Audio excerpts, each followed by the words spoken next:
Kung ikaw ay isang babae, stop scrolling and watch this. Isa sa mga pinaka-importanting tests for women's health ay ang pap smear.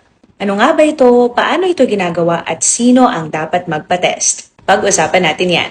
Ang pap smear ay isang screening test upang malaman kung may abnormal na cells sa iyong cervix na pwedeng maging senyales ng cervical cancer.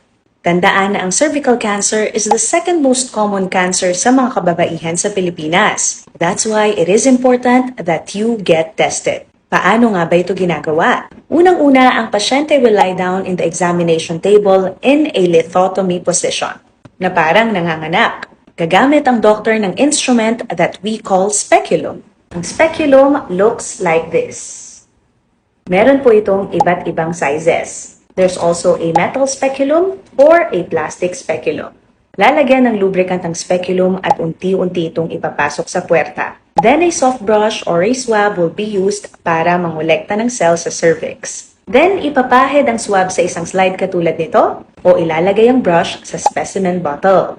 Ang procedure na ito is quick and painless. Sino ba ang dapat magpa-pap smear? According to American College of Obstetricians and Gynecologists, you can start doing pap smear at age 21. From age 21 to 29, maaaring gawin ang pap smear every 3 years. From 30 to 65, do the pap smear every 3 years or co-testing with HPV every 5 years. Stop after age 65 kung normal ang lahat ng past results. And yes, pwedeng magpa-pap smear kahit wala pang history ng pakikipagtalik. Ang early stage ng cervical cancer usually has no symptoms. Kaya importante ang test na ito for early detection.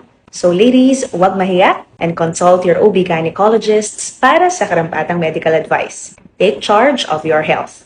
Okay? Mag-ingat po kayo parati. I'm Dr. Lian. Follow for more health tips.